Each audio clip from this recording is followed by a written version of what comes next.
Alors bonjour à tous, dans cette vidéo ce que je vais vous proposer c'est un tutoriel sur le topspin revers et on va l'illustrer avec une vidéo d'entraînement où on voit Fan Zedong s'échauffer avec son collègue Malong. Je vous mets la vidéo à vitesse normale et après on y retourne image par image.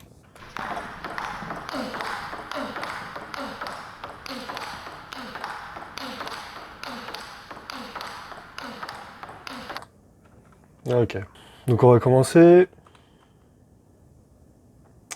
Alors là déjà la première chose où j'ai envie que vous portiez votre attention, c'est la notion de timing.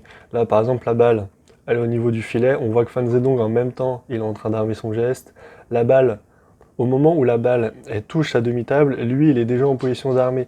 Et tout ce qu'il va faire après que la balle ait rebondi de son côté, c'est soit d'attendre un petit peu que la balle vienne, mais très vite, il va commencer son geste. Donc moi, ce que je vous conseille pour toujours avoir un timing qui est parfait, c'est au moment où la balle touche votre demi-table, vous devez être armé. Si vous commencez à armer au moment où la balle touche votre demi-table, c'est foutu pour vous. Ok? Donc on va dire, là la balle, elle touche à la demi-table et le Fan Zedong, il est déjà en position armée, c'est-à-dire avec le coude devant et la tête de raquette qui est pointée vers lui. Ok? Si vous êtes dans cette position-là, déjà, vous allez éviter bon nombre de fautes bêtes. Moi, ce que je m'aperçois beaucoup quand j'entraîne les joueurs, c'est qu'ils sont capables de faire un top revers. Ils sont capables de faire deux top revers. Et en fait, ils ont du mal à en faire 4, 5, 6, une dizaine, une quinzaine, une vingtaine, parce qu'ils font des fautes de timing. Ils sont sur le bon timing sur le premier, sur le deuxième ils sont un peu plus en retard, et ils cumulent le retard au fur et à mesure, et c'est comme ça qu'on fait des fautes. Si vous êtes capable de faire le premier ou le deuxième topspin de bonne qualité, pourquoi est-ce que vous n'êtes pas capable de faire les autres? Parce que vous êtes en retard, vous créez du retard. On continue. Ok. Le deuxième truc qui est intéressant, ça va être la flexion des jambes. Voyez comme au début, on a une flexion de jambes à peu près, voilà, comme ça. On continue. Et à la fin du geste, voilà, là on a une petite extension très intéressante. Ici. Et ça c'est intéressant parce qu'en revers, on n'a pas comme en coup droit la capacité d'avoir la rotation du buste pour envoyer fort. Donc se servir d'une petite flexion-extension au niveau du toe-spin, pour lui donner un petit peu plus de consistance, de puissance de rotation, c'est très intéressant. Donc, il faut s'en baser et faites-le. On continue. Ok. Il y a un truc aussi qui est intéressant. Ça va être la flexion de hanche de Fan Zedong. Alors là, on ne le voit pas très bien, donc ce que je vais vous proposer, c'est qu'on va passer sur un tableau blanc.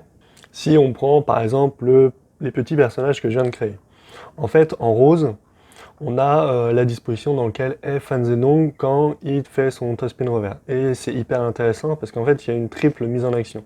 Il y a une mise en action qui se fait au niveau des épaules, c'est-à-dire qu'il a le coude qui est quand même assez haut et décollé du corps vers l'avant.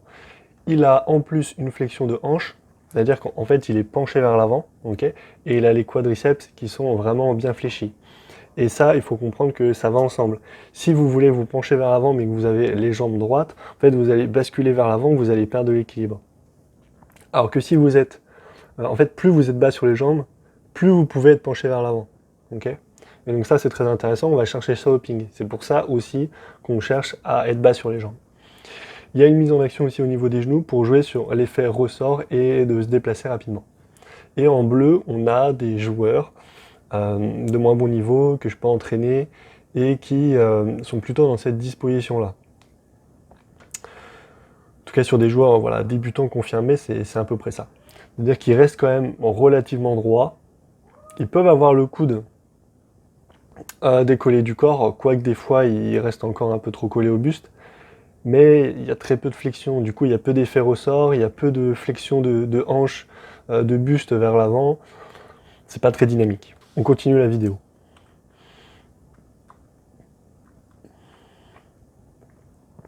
On peut noter aussi un autre truc très intéressant. Je vous laisse regarder, là ça a été très visible sur le dernier point. Regardez sa main libre. Regardez son bras gauche donc.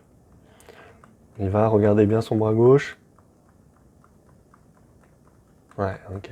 Très très intéressant ça. C'est que regardez exactement là, voilà. La balle arrive. Là déjà, ce qui est intéressant, c'est que son bras, il est devant. Il est devant, ça lui permet d'avoir le poids du corps vers l'avant. Vous avez peut-être déjà entendu ça, avoir le poids du corps vers l'avant, se porter vers l'avant. Et souvent, les joueurs, ils ont tendance plutôt à avoir leur main gauche qui est sur le côté. Et donc, ça veut dire que dès que vous allez faire un mouvement de rotation, eh bien, votre main, elle va pas vous servir à vous équilibrer, à vous stabiliser, mais au contraire, elle va être du côté de la rotation, donc elle va participer à vous faire partir et à vous faire perdre l'équilibre. L'une des stratégies, c'est donc de faire comme Fan Zedong et plutôt d'avoir la main gauche qui est devant. C'est un conseil qui est en plus plutôt facile à mettre en place et qu'on peut faire voilà, pour tous les niveaux. Je rajouterais même que il le fait à peu près de la même manière que le fait T-Mobile. C'est-à-dire que là, sa main gauche, elle est devant, et au moment où il joue, sa main gauche, elle s'écarte d'un côté. C'est-à-dire qu'on a d'un côté la main qui tient la raquette, qui part par là, et la main qui ne tient pas la raquette, qui part de l'autre côté. Et ça permet quoi? Ça permet de se stabiliser, parce que si... comment dire?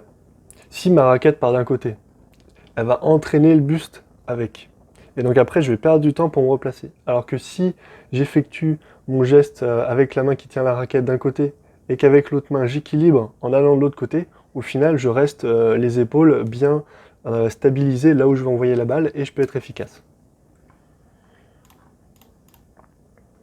On continue. Là, par exemple, on va regarder un petit peu plus précisément comment est-ce qu'il arme. La balle arrive, on voit que le coude il est quand même bien espacé du corps. C'est pas tous les joueurs de haut niveau qui font ça. D'ailleurs, je parlerai du placement du coude vraiment spécifique sur le top revers, je pense. Mais là, par exemple, on voit qu'il y a quand même un décalage entre le placement du coude et son buste. On continue. Tac, et là, ok, là on voit la tête de raquette qui est penchée où? Qui est penchée vers le bas. Et plus le point continue, et là, on a la tête de raquette qui est plutôt penchée. Voilà, là, la tête de raquette elle est complètement dirigée vers le joueur. Ok. Ça, c'est intéressant. Retenez bien juste sur cette position d'avoir à la fois le coude devant, ok, et la tête de raquette qui est contre le nombril. Pour l'instant, pour cette analyse, on va se contenter de ça. On continue. Donc on a vu les jambes, on a vu la position du coude, la position de la raquette, l'utilisation de la main libre, la flexion au niveau du corps, très intéressant. De quoi est-ce qu'on peut discuter d'autre? On va discuter d'un petit point qu'il fait dans cette vidéo, c'est le petit replacement à chaque fois de son pied droit. Voilà, donc je vais vous demander de regarder son pied droit. Regardez, est-ce que vous avez vu là, son pied, hop, qui se lève, qui se remet.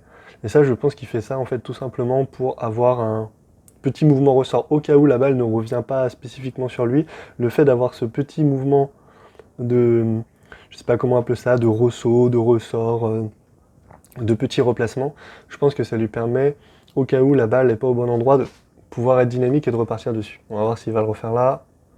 Ah, là, il l'a pas fait sur une, il l'a fait carrément sur les deux. C'est-à-dire que là, il est sur sa ligne de sol. Et donc là, c'est très intéressant, c'est que son replacement, il l'a fait de manière bilatérale, c'est-à-dire avec les deux jambes. Hop, petit sautillement, petit replacement. Ça, c'est très intéressant, il faut que vous le fassiez bien souvent, vous restez trop statique, vous jouez, un peu comme un robot. Et d'ailleurs, nous, on fait une faute en tant qu'entraîneur, c'est que souvent on dit, il y a un distributeur et puis il y en a un qui joue. Mais même le distributeur, il joue. Et même le distributeur, il doit être dynamique sur ses appuis entre les échanges. Très important. Voilà, je pense que c'est globalement ce qu'on pouvait tirer de cette analyse. Il y a certainement des trucs que j'ai oubliés, mais c'est pas grave, on trouvera d'autres moments, j'en suis sûr, d'autres vidéos, on pourra en reparler.